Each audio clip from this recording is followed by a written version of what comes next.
Yo, what's up, everybody? It is Thursday, December 5th. How's everybody doing? The big story here is the Bitcoin story, and it's been building up for quite a length of time. But what I find very interesting is how Trump has affected the whole dynamic. And I mean, Trump now seems really he seems really on board with Bitcoin. He seems like really enamored by Bitcoin. I don't know who got into his head. Was it Elon? Was it Ramaswamy? I don't know. Somebody got into his head about Bitcoin. I talked about it yesterday, how absolutely ridiculous it is for the United States of America to have a Bitcoin reserve. I mean, what for? I mean, all that is, when you have the US dollar, which everybody in the entire world uses, which is the foundation of the global financial system, transaction, clearing, net savings, all that stuff. And then you want to build a reserve in some, basically a foreign currency or gold or something like that, something that is outside of your control, when you have already this instrument in the dollar, which, is so unique and so ubiquitous. I don't know. I don't get it, man. I mean, somebody really got into his head on this Bitcoin thing to the point where he posted he put up a post on his Truth Social site, which I belong to, by the way. He put up a post that says, when it crossed 100,000, when Bitcoin crossed 100,000 last night, he basically said, "You're welcome, Bitcoiners, enjoy, make America great again." Look, I'm happy Trump got elected. I voted for Trump. There's a lot of reasons I like Trump, even, many really outside of anything financial or economic. But this thing is just I look at this and I scratch my head. I mean, somebody got into his head on this and this whole Bitcoin thing. And like I said yesterday, if the United States, if Trump decides to go ahead with this Bitcoin reserve, and the United States, the Treasury starts to accumulate Bitcoin, I mean, name a number, put a number on it. You're talking about in the millions. So this is a serious thing, at least in terms of what could happen to this Bitcoin market. Now, if he doesn't go ahead with this, if it ends up just the thing you got to remember about Trump he could be very volatile. I mean, he could say one thing, and then he could end up doing the complete opposite thing. We saw that in his first term. And actually in his first term, I voted for him his first time out, but I didn't vote for him the second time out. And no, I did not vote for Biden, okay? Just to make that clear. Can't stand Biden. But I thought he fell through on a lot of his promises.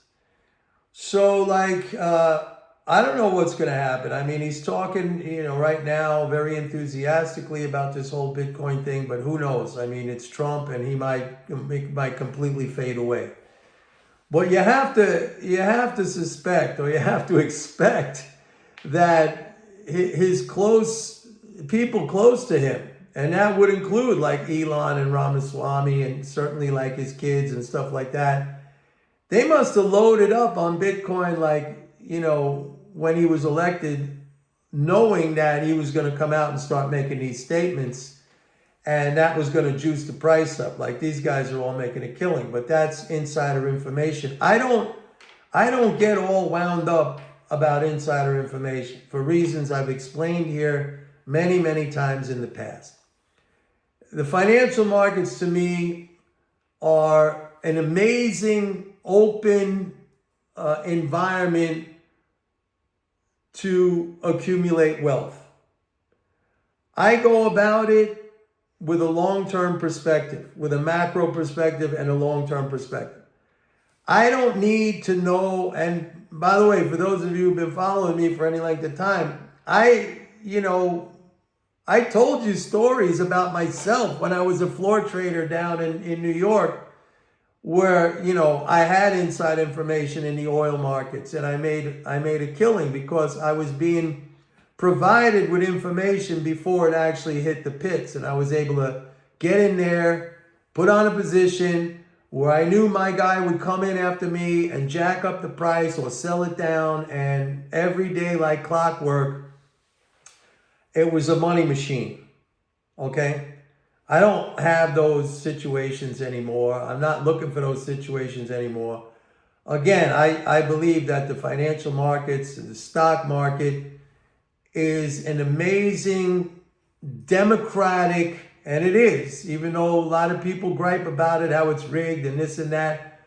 If you have the right approach, which is patience and accumulating good assets as they become available.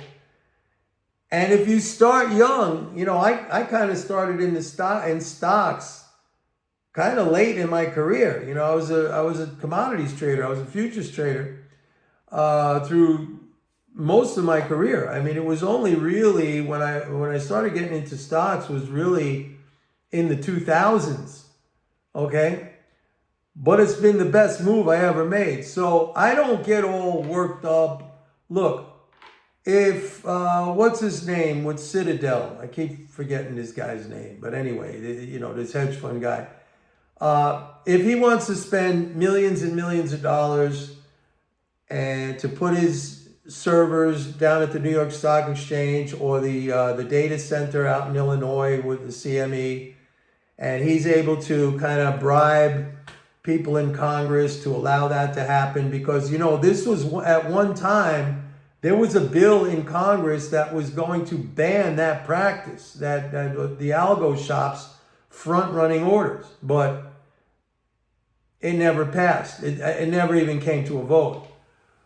So if they want to do that, if they're set up to do that, if they have the capital to put that in place, great for them. I don't need that. I don't need that. And again, I always point to the fact that Warren Buffett, who is by far the wealthiest financial operator in the world, okay? Because the top slots, you got Bezos, you got Musk, you got Bezos, you got Zuckerberg, the tech guys, who have actually created something. They got businesses, they created something, they innovated. Warren Buffett is still up there. I don't know, he's maybe number 7 or 8. That's not bad for a guy who only invested in stocks.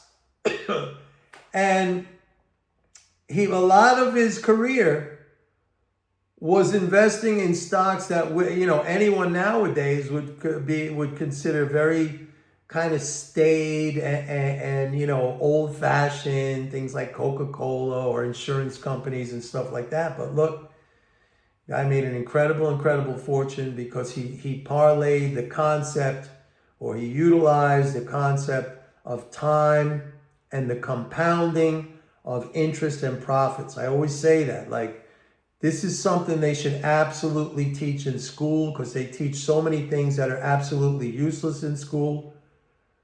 They don't teach kids any kind of, financial education. If you start young, you don't have to be smart. You could just put money into an index fund, and over time, the compounding of interest and earnings is going to grow that to the point where when you get to be 65, you're going to have plenty of money to retire. The other thing is, I just find the whole activity to be intellectually challenging. And, I talk a lot about how I go against ignorance and stupidity, which I think is a very, very effective strategy. And you see it all the time. I send out emails to my subscribers all day long where I pick out things from the media where somebody said something, or it's being reported as this, or a policy is being proposed that they anticipate is going to do this, but it's exactly going to do the opposite, or it's going to do the exact opposite. And I show my subscribers, like, this is the mentality. This is the quote unquote understanding. It's wrong. It's not going to work out as they think, which creates an opportunity. I don't need the insider information. For that very reason, I don't need the insider information. Because the vast majority of the players out there, the players, the economists, the analysts, the media, the vast majority, I would even call it the 100%, they're so easy to pick off. So easy to pick off. Like, why do you need to spend tens of millions, maybe hundreds of millions to put your computers in the New York Stock Exchange when you have this wealth, this sea, this ocean of ignorance out there that you could pick off? And the only thing that is required of you, is a little patience and a little discipline. It's like, talk about a gift. Talk about a gift. This is the greatest gift, and it's the gift that keeps on giving. I've been in this business for over 40 years, and none of that dialogue, none of that narrative has changed. And we have seen MMT emerge, over the last several years, to the point where, it started to be covered in the mainstream financial press and stuff like that, basically mocked and derided. But anyone who is a thinker on their own and not a group thinker, and I know many of you came to me because you said, Mike, a lot of the things that I was watching, they ended up to be wrong. And then I saw stuff that you were saying, or I read something, or I heard something about MMT, and I wanted, maybe there was something in that. That curiosity led you. That's a sign of intelligence. That curiosity led you to either seek myself out or to seek out more information about MMT. But the 100%, and that's what I'm going to call it, because that's what it is. It doesn't change. I've been in this business over 40 years, and the narrative, I can tell you this right now, guys, the narrative has not changed. And it's just sitting out there for you like this vast ocean of opportunity. Every day. Every day. And it requires very little. But you want to know something funny?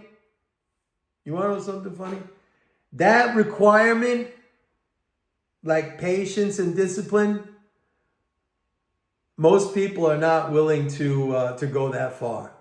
As funny as that sounds, and some commitment, most people are not willing to do that. It's too much effort for them, and it's too annoying, it's too uncomfortable.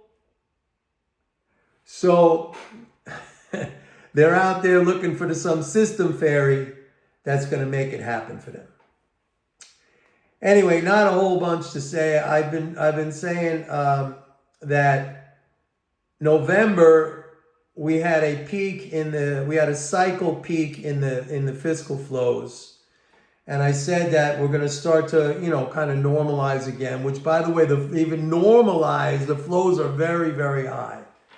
So it's a very positive monetary environment for risk assets, financial assets, risk assets. But the flows are kind of trending or reverting to the mean a little bit. Like, they haven't even really come down to what the mean is on a monthly basis. But they're coming off of that peak that we saw in November, because November we had the quarterly interest payment. We had the first of the month payments that came out at the end of November because of a weekend. It fell on a weekend, so it came out early. So I do believe that the financial assets are in a corrective mode. That doesn't mean they're going to crash or nosedive. Right now, corrective mode basically means like a pause. Okay? And that'll be here for like not a very long time, this pause. We get into the holiday season where we get, high levels of personal spending because of the holidays. That usually juices up the economy. We're going to have another rate cut on December 18th. All right. Which, by the way, I'm very happy to see that bond yields are trending down, despite the fact that, we still have very strong equity markets. We still have pretty good economic data. So that's a good sign. As I said, T-bill interest is falling year over year. It's down around 9.5 billion year over year. That's not a lot. It has to come down way more to offset the increase in spending, leading fiscal flows that is happening right now.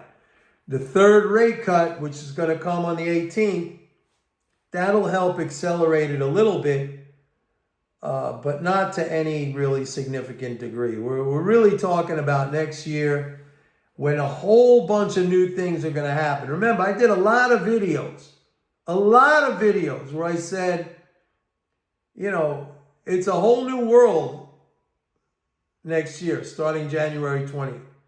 New president, new administration, new policies, new Congress, like a lot of changes are going to happen. We don't know yet. I mean, there's things that I pointed out. There's new things coming in. And so it's going to be a very interesting year. And you want to know what to do. Anyway, that's it for today, folks. Please like and subscribe. And don't forget, go to my website, pitbulleconomics.com. Sign up for a 30-day free trial to MMT Trader. See you tomorrow. Bye.